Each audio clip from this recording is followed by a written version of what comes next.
All right, Clint from the doorway too, hanging out with Francois from Wolvennest. Really appreciate you doing this very, very much. Again, complete honor to be able to speak with you. Really, this record a whole lot. So I guess the first question I'm gonna ask you is, uh, this record versus the other record seems to have more of a psych rock kind of ritualistic kind of vibe to it, where the earlier records are more black metal esque, in my opinion.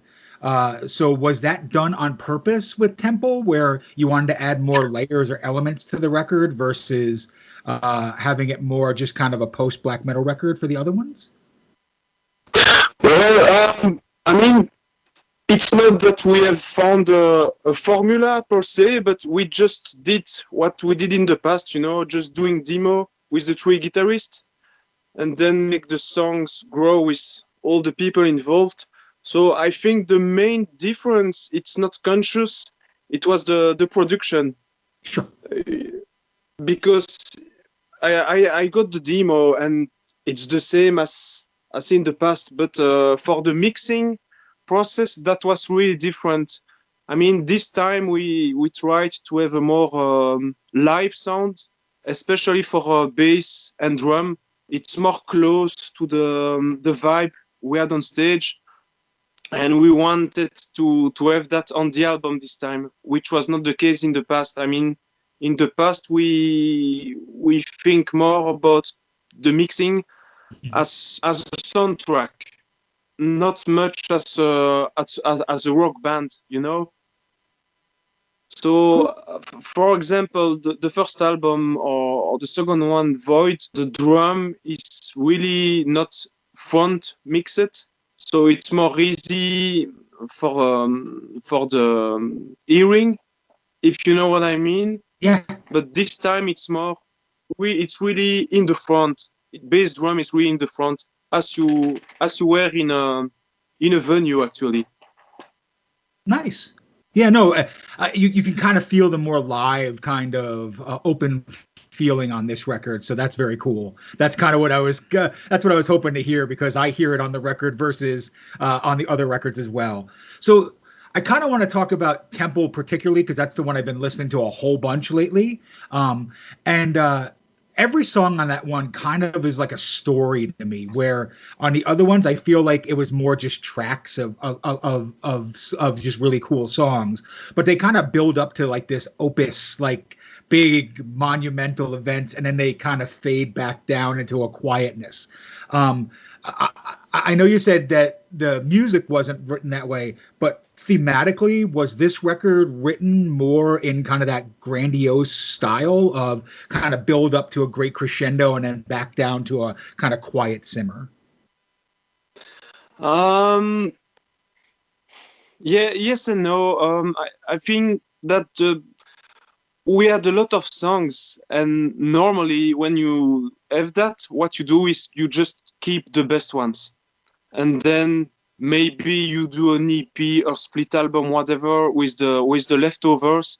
But this time we had the feeling that everything we recorded had to be on the album. And yes, it's longer. It's almost 80 minutes. So it's a double album, because I know some people can't handle the fact that it's really long. But I mean, the album that we did, it's for the fans, the people that already know the band. It wasn't with the intention of making the audience growing, you know, like with singles, whatever. No, it's just Wolvennest for the people that listen to Wolvennest already. Nice. It's a way to say to the people that follow the band from the beginning, hey, thank you, and here you have a lot of music, you know. Nice. Yeah, no, that's cool. And that's what I was going to kind of say is like, this is not an easy listen, but it's the kind of record I like because you have to kind of put yourself into it and listen to it. You can't just listen to one track and then move on because you're not going to get the full effect of the record. And those are kind of the special records to me and kind of the reason why I wanted to speak to you about this because there's so many different layers. Like to me right now, I would say there's psych rock, there's like retro doom elements, there's black metal, there's ritualistic elements into it. Were there any particular elements that you were working on with the record that you left out that you said, nah, this isn't working? Or was this already kind of gelled together with the layers of all those sounds? When you speak about the layers, and you can write, because on each track, I think that, for example, we have like, I don't know, between 10 and 15 keyboard tracks, that kind of Sure. thing. And it's a lot, but the goal is to make the audience going back to the album and each time discovering a little something new. And I mean, as a listener, that's the kind of album I like, like long albums with shitloads of layers. You just listen it with the headphone, and then you are like, oh fuck, that's a mellotron, that's a moog. Oh yeah, I like it. That feeling that people had in the 70s, Yeah. we wanted to have that on the album, that approach. So it's, yeah, like you dig the music, but then you have to go deeper to really understand it. And we live in a society where everything is going fast. Hmm. Even with COVID, you always have the feeling that you have to do this, you have to do that. You have a list of things you have to do.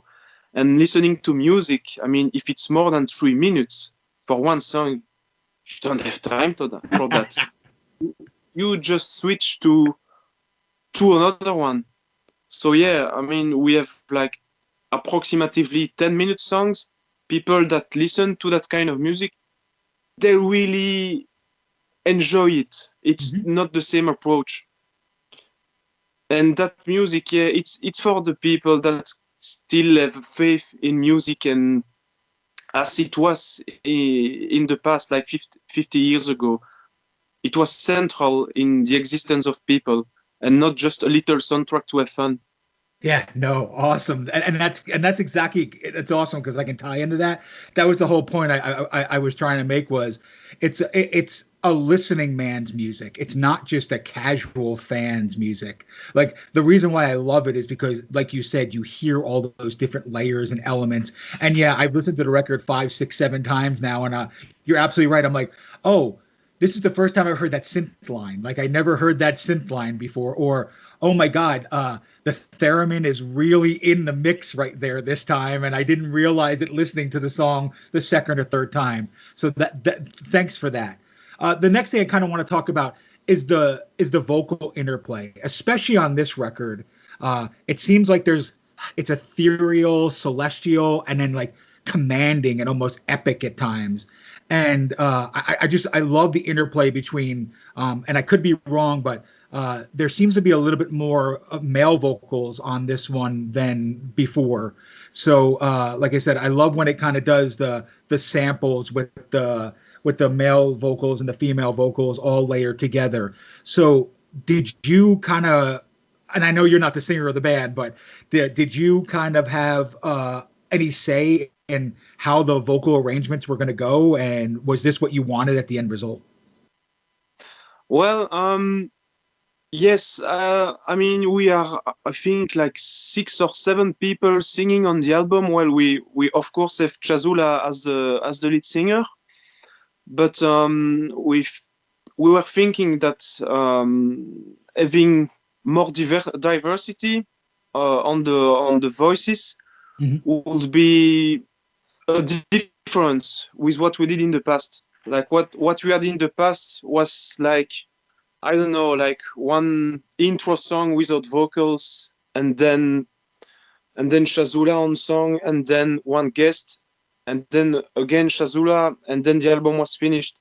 This time we think differently, and we put several vocalists on the same song. That's the main difference. I think if you take the song, the first one of the album, Mantra, I mean, you have it's not obvious in the mix, but it's there. You have a death black metal vocal uh, Hmm. singing at the same time as Chazula. It's not. I mean, it's not important, but it gives more power, to the Yeah, to the lead vocalist. cool. It's so the approach for the vocals. It's the same as for the synthesizers, like layers and layers of little details that you are discovering with each listening. Yeah, awesome. Yeah, no, and that's great. So I kind of want to talk about the theremin for a minute because a lot of bands use a theremin, but you use it in a really kind of focused way. And in my opinion, it actually is another instrument. Like it's layered in there in ways that it's not just background music. Sometimes it's actually the atmosphere of the song. How did that come about being used like that? Because on the other records, I didn't hear it as much in front. And with the new record, it seems like it's actually being used as a fifth or a sixth instrument. Yeah, you are totally right. The first thing you have to know for the theremin is that Shazula, she's improvising. Mm-hmm. Like I like to do demos, being alone, sending the shit to the other guys, etc. Sure. I mean, I'm not an artist. I'm more like a blacksmith. Like the more I do, the better I am. That's Nice. kind of musician. But and then you have Chazula that can improvise with almost any kind of music with the theremin. Like it's her third arm. Yeah. And yeah, as you said, it's really more present. It's more present in the mix than before. But it's the same as for the drum or the bass. It's because if you see Wolvennest live, the theremin is leading. Nice. That's the main reason.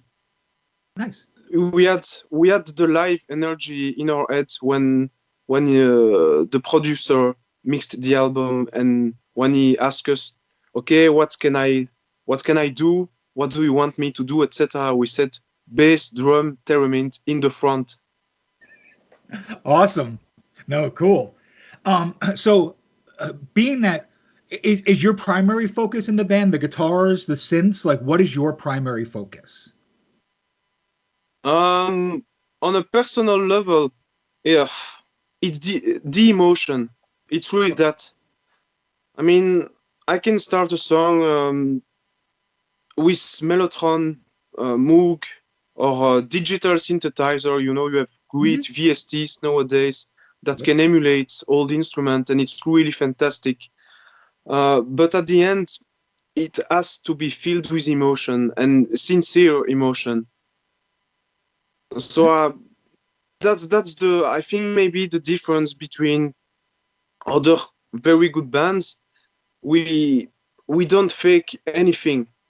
We don't have an agenda. We don't have to make money with the band. We don't give a shit. We Right. just do that because we want to be together, spend time with people we love, and put all our emotions in the music.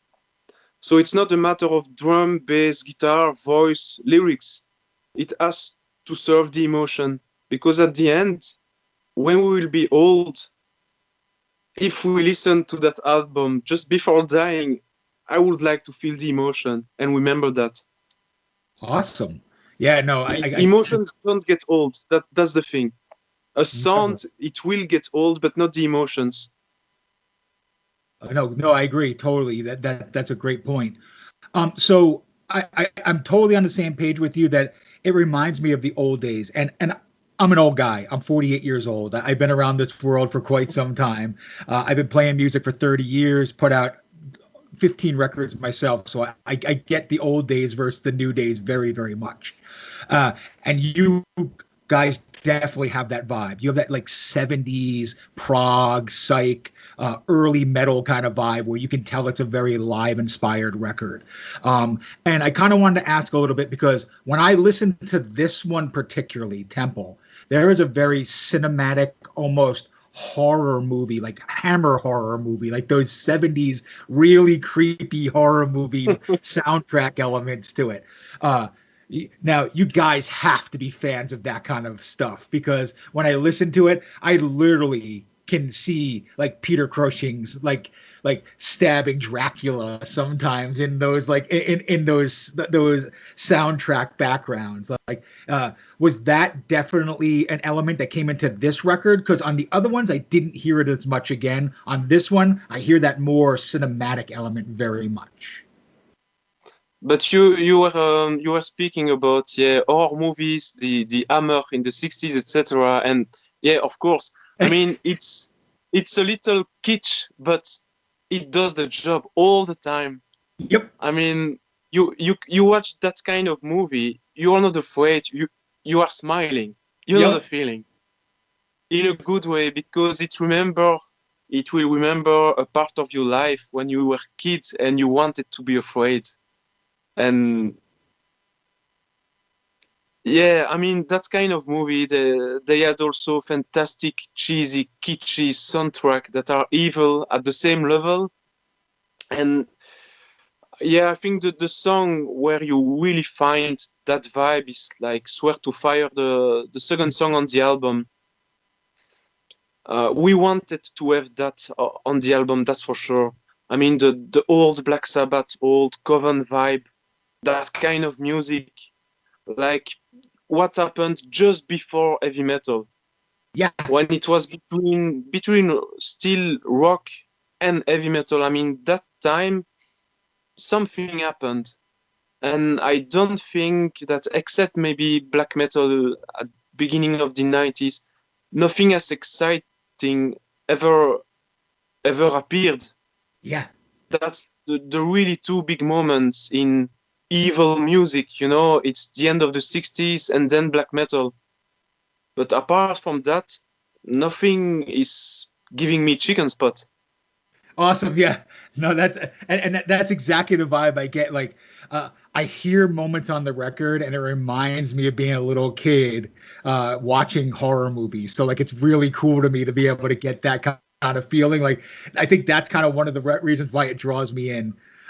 So that you mentioned Coven and stuff like that. There's a couple of bands that I feel a kinship to when I listen to this record. And I just want to see if you guys were even fans of it, if it was something that was inspiring you at the time. It doesn't have to be that, yeah, I put that sound on the record, but did they inspire you? And for one, Old Swans with Jarbo, like completely gives me the same kind of vibe as this record, where they they tried to do something different, original, but bringing in old elements. And then the other band that really kind of, I mean, I, it's kind of an odd comparison, but I don't know if you've ever heard "Spine of God" by Monster Magnet. But like, there's a very similar synth and guitar element to that record as what your record has, where it has that kind of What's the name? oh, What's the name of the record? it's called Spine of God, and it's a band called Monster Magnet. I know the band. I saw the band like 15 years ago, I think, at Grasshopper. It's a big festival in Yeah, Belgium, but I don't know the album per se. But no, I'm curious. You know, I have yeah. to I have to listen to it. It's their very first record, and it came out like 25 years ago, and it's kind of like a mix of psych rock, early prog rock, and proto doom, and it's like everything that reminds me of you is in that record, and it's almost like a splinter of two different bands that had two different paths. Like, that's kind of what it reminds me of. But the Swans thing is like, it really kind of like, they're one of my favorite bands ever. Um, and you guys and the Swans have that same vibe. Are the Swans an influence at all to your music? Well, I mean, not for me on a personal level, but yeah, I know at least two people in the band that really love Swan. So it's a possibility. But Nice. I don't know. I mean, I saw the band but 10 years ago Yeah. in the German woods. They were not happy about the place, actually. It was funny. Oh, no, But cool. no, I mean, it's not the biggest influences, but sometimes you don't. It's unconscious, you know. It's so deep in your mind that you don't even realize that it's an influence. It's maybe the case for the other guitarists, but for me, what I can admit about the influences, I don't know. I would say old Celtic Frost sometimes, Okay. um, and then orthodox black metal like Watain, Dissection, that kind of band. I really enjoy prog music from the 70s, but Mm. I mean, you will probably think it's funny, but even Spock's Bird, Transatlantic, that kind of stuff, Mhm. it's an influence. It's probably not obvious, but it's at least an influence for the keyboard sounds. Oh, the transatlantic thing I can definitely hear because they use a lot of that kind of 70s kind of synthesizer elements too. So that's very cool. Yeah, that's definitely there. The next thing I kind of want to ask is I always love to see how a band kind of describes their music to someone. So let's say you're in a record store and somebody picks up your album for the very first time. How would you explain it to them before they listen to it for the first time? Like, how would you paint the picture? Huh. Yeah, oh la la, I don't know. Um, I would, you know what? I would use the word. This is the soundtrack of a movie that doesn't exist. Okay. That that's the feeling I have with Wolvennest. Nice. That's awesome. Yeah, it's very soundtrack esque. Like I said, I have a couple of friends that are really into this music, and one of them's a coworker of mine. And we go to a lot of shows together and stuff. And I played him this record, and he gave me the best description of this record that I ever had. So I kind of want to give it to you. He said, "Imagine being stuck in a nightmare that you enjoy and want to listen to it over and over again." And it gave me the best picture of what it really is. It's like it's this creepy, scary moment, but you want to keep listening to it. And I think that's kind of like the best description anybody has ever given for this record. So Yeah, I like it. It, cool. but because we have that feeling in almost each song where the beginning could be the end and vice versa. It's like a loop, you know. Yeah. Like I mean, I was fucked up by Nietzsche, and he had a concept about time. What was the word in English? I think it's the eternal return of the Yeah. same, like an infernal loop. Whatever you do, whatever you think, it will always be exactly the same, and you have no power on time, and that's the thing that will divide people about Wolvennest. For a lot of people, that's just too much. That's boring. Maybe they will say it's pretentious. I don't know, but I would get it. Mhm. It's not something that you enjoy a little. It's you hate it or you love it. Yes. Awesome. So this is going to be a more of a personal question to me because I'm from the East Coast. I'm from New York and New Jersey. Uh, and on a personal note, I grew up listening to Mucky Pop. All right. So I want to ask how a guy like Mark came into a project like this, because everything else I've heard has been so very different. You sorry, you mean Mark the guitarist that played Yeah. in American bands? Yeah, yeah. Yeah, So I used to, as a kid, I used to go see Mucky Pup, which is a band he was in for years, and Mucky I Puck. actually, Okay, yeah, okay. yeah. So how did he come and work with you? Because he was always like the hardcore kind of electronic music guy, and now he's jumping into this. I was just wondering how he came to be and work with you guys. Oh, we tricked him. That's all. Um, That's the thing. Before he knew it, he was in the band. It was, yeah, we really tricked him. I mean, Mark, he was doing Mongolito, his solo project, and he didn't want to be in bands anymore because he has seen everything and he was good with it. But then Michel, the other guitarist, he knows Mark since 40 years ago. They were little kids. And he said, hey, come, I start a project with Corvus. We just need some lead if you want to do it, blah, blah, blah.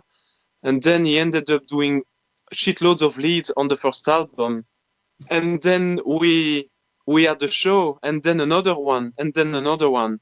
And he started to really enjoy it, being back in the band and not being alone. And he can do whatever he wants on the song. He can bring song. He can bring lyrics. He has total freedom, you know. That's why he's happy to do it. There is no business bullshit involved. I think that part of being a professional musician, that part he didn't want to have it. But it's an underground band. I mean, we have an audience and we are really happy to have that. But even if we had no audience at all, we would do the music anyway. Nice. So that's how we got Mark. Just saying, just come enjoy the music. If you want to do songs, you want to do song, it's fine. You want to do lead, it's fine. You want to write lyrics, it's fine. And he felt comfortable. But yeah, I mean, it can be funny to be like, what? That guy played in Doggy Dog and Monkey Pup 30 years ago? What the fuck? Yeah, but it's yeah, a totally different sound. I know. At the end of the 80s, there were connections between Brussels and the New York hardcore scene, and teenagers from Brussels they just went to Brooklyn, or the Brooklyn people come to Brussels, etc. And that's how we ended in Doggy Dog and Muggy Pup. Nice, very cool. Thank you. But so the yeah. then at one point he just came.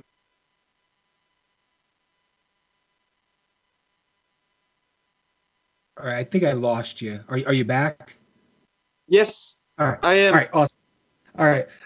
So you were talking about what you were talking about was the hardcore scene and the Brussels Brooklyn exchange. Can you kind of just finish up what you were saying right there, because it kind of cut off?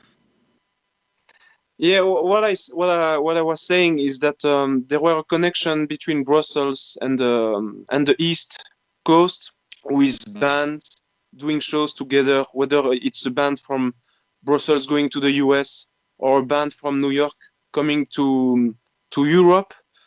It was the old days, and no internet, no whatever, just good friendship between young people with a good heart and a lot of energy.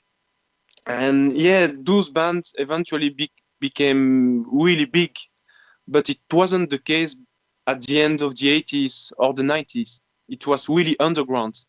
Okay. Nice. Cool. I guess the next thing I'm going to ask is uh, about Van Records, because they're kind of a mysterious label, not in like an odd way, but they have a lot of, so their bands seem to tie together with a sound, and it's that old soul retro kind of. If you don't have like an old metal or old prog or old kind of sound, it seems like the bands don't get on that label.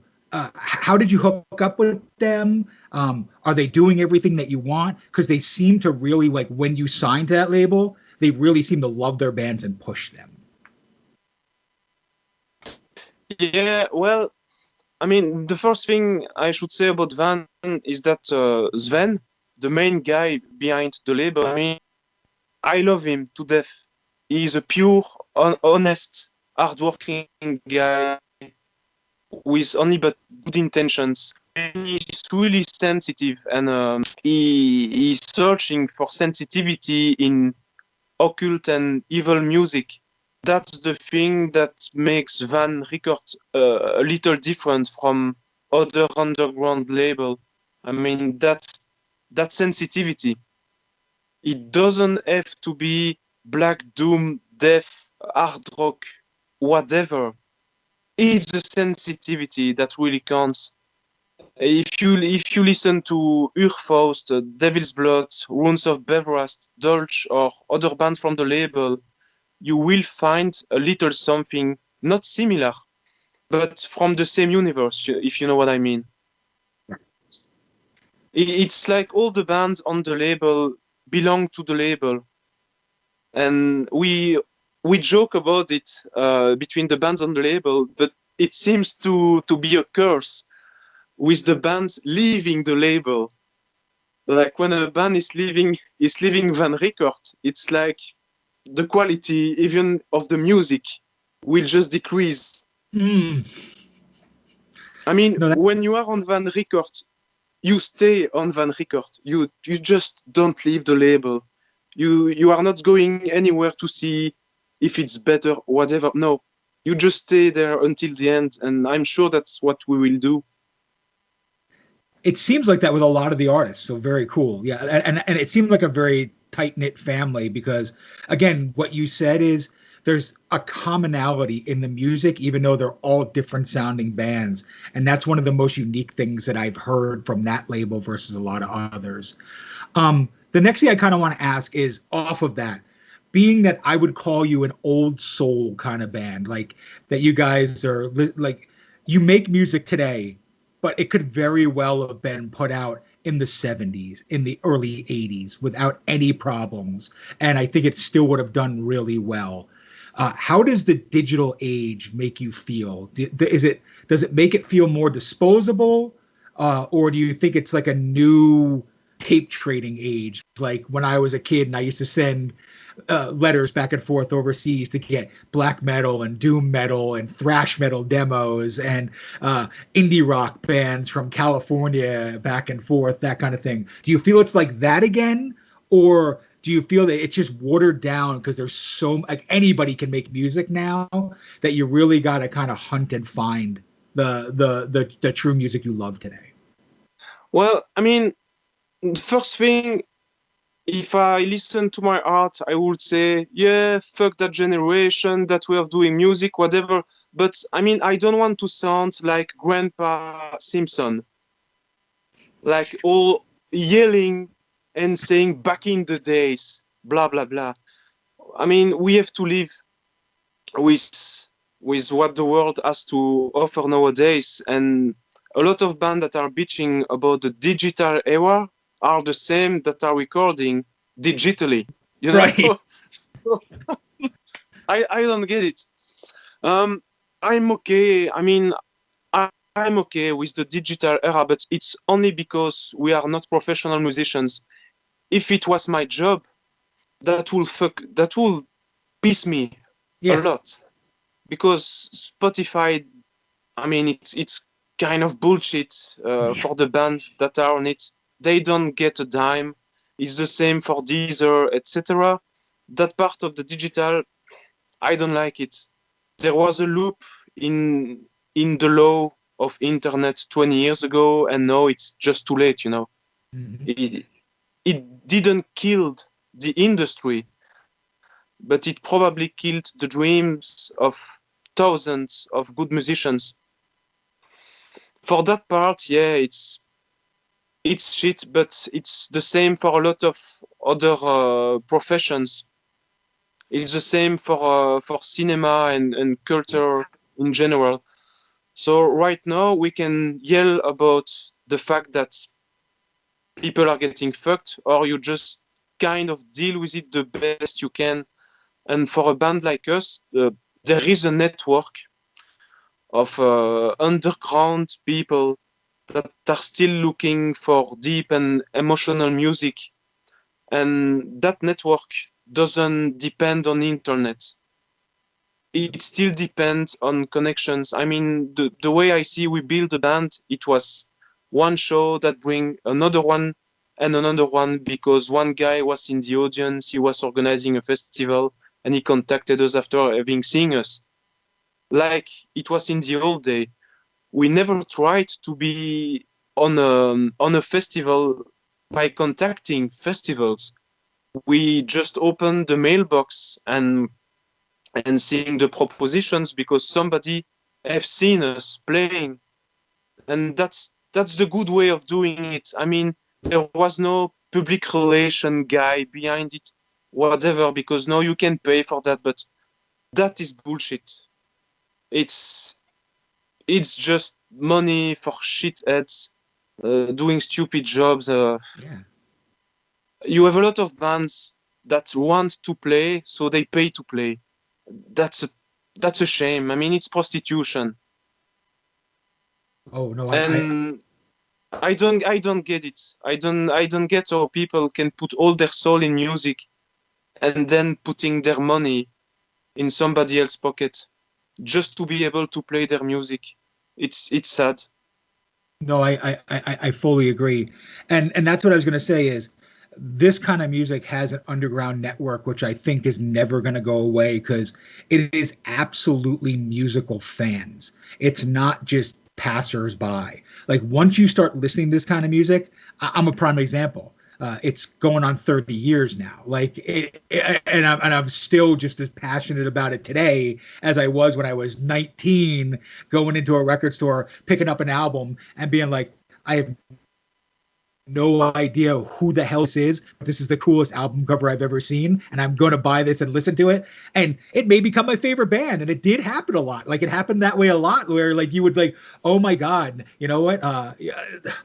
I mean, the entire UK doom metal scene, like bands like My Dying Bride and Anathema, they all did that by me just seeing an album cover and being like, I don't know this. Now you got me hooked for 30 years. Like that's literally so I appreciate that kind of passion as well. The next thing I kind of want to talk about was exactly where you were going. So I've watched some live performances of Wolvennest, and it's very theatrical. It's very cinematic.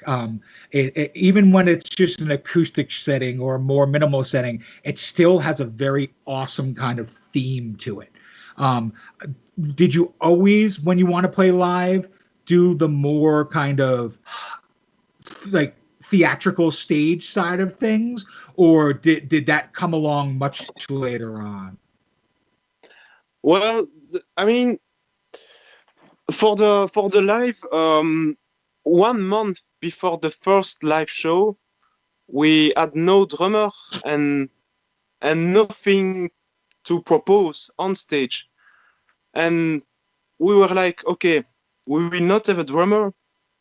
Let's put the attention of the people with videos, candles, skulls, whatever. And at the end, we found the drummer 2 weeks before, and we had all the candles. So we just Nice. we just kept it on stage. And yeah, the first show was a free show with 200, 300 people, but people that we knew, and we saw on their faces that they were happy to not just to see a band, but to have an experience. We figured that we had to keep it that way. And so we have now Leslie, the Thousand Lost Civilization guy, is doing all the videos and he's handling the stage artifacts. That's really his mission. We don't have to focus on that. And as a musician on stage, yeah, the smell of Yep. everything that is on stage can put you in a sort of trance, because as we said before, you have repetitive riffs and loops, and when you are doing the same riff for the last 10 minutes, at one point your mind is just you are there but you are not there anymore. And all the things that we have on stage really help us to be in that phase, like we are Nice. there but not anymore. Like past, present, and future aligned in 1 second. Very cool. No, That and that's that's awesome. the thing we want. Nice. And that's what I was going to kind of say. I love going to a show that's an experience, that's not just watching a band play. So, like when I've seen Watain or Marduk or Mayhem, it's an experience. Like it's something that you want to keep going back and seeing what the next event is going to be. So I love that you do, I love that that you do that as well. There's a lot of other bands that I see as well too, but those are just some of the bands I visually really remember like seeing live because they have such intense stage shows as well too. I guess the last question that I have for you before I'm going to wrap this up is one that I ask every single band person whoever I talk to. So you can tell me Ah, how you feel about this, but I love always getting the interpretation on an artist with their music. So let's say you finished the new record Temple, and you could hand it to any one artist, musician, living, dead, I don't care, and they're gonna rework it in their own image. Is there any one band or artist or project you'd love to be able to see make Temple into their image? huh. Without any doubt, I would say Ishan from Emperor Okay. because he what he did in the past and what he's still doing, it's relevant. You know, nothing nothing as good as Emperor. At least for me, came close to that band. It's just fucking fantastic. So yeah, I will be curious to hear his own version of Temple. Nice. No, that's cool. I would definitely love to hear it, especially with the more kind of prog and experimental stuff he's doing now. He probably would make a really interesting record. So that's very cool. So I just, first of all, Francois, I want to say thank you very much for doing this with me. And then I'm going to leave the last couple of minutes for you to talk about Wolvennest, what you're up to, if there's anything that's going to be happening in the future. I'm going to give you the platform for the next couple of minutes to talk to my viewers about the band. Well, the next step is we are focusing on Roadburn Redux. So the festival is not happening this year, but still they are doing streaming live shows with bands mainly from Europe. But you have Primitive Man doing something special too, which is really cool. So we are doing our best to propose something more than just live streaming, you know. For example, Thousand Lost Civilization is doing brand new videos for all the songs. So we have two separate live shows. We have this one, and then 2 days after we are doing a commission work with special guests, and people that follow the band in the past will not be surprised that much with the guest. I mean, it's some people are from Van Records or they are not. I got you. But we are really excited about it. It's 60 minutes of brand new music, totally independent from Temple. So that will be really exciting to do. I just hope that nobody gets COVID before, because if one of us get it, I mean, it's cancelled, you know. Yeah. So we have to be really careful and living like monks before. But I mean, we don't control anything about that as anyone on Earth. We are just doing the best to stay positive and creative, and we are waiting until the next real live show with shitloads of people. I know it's very right now, but just imagine on metal shows in 1 or 2 years. I can't wait. I literally like the thing that's upset me the most is the last year and a half not being able to see live music. It's been tormenting. Like, and the fact that I've not been able to go into a studio with my friends and record. Like, we've been doing home studio recordings, but it's not the same when you can't. It's not the same. It's the same. Huh? No, it's not. No, when you can have three or four brothers and sisters making music in the same room, it's a whole different world. I completely agree. Yeah, yeah. No, You uh, know what I miss also it is the smell of a metal venue. yeah, There's a horrible smell after 3 hours of between shitty beers and sweating people with long hair. I miss that. absolutely. Um, Again, Francois, thank you so very, very much for doing this. This is Clint from the Doorway too, hanging out with one of the members of Wolvennest. And when you do get to play live, or if you ever do come to the U.S., please let me know because I will be there. We will hang out. We will talk about movies, music, a whole bunch of crap, man. Absolutely. But again, thank you so, so very much, man. Well, Clint, the pleasure was mine. It was good to see somebody from the other part of the planet. So I hope you are good and yeah, be patient. I mean, we are close to the end of the tunnel. I hope. I hope so. Again, thank you very much. You have a good night. Bye. You as well.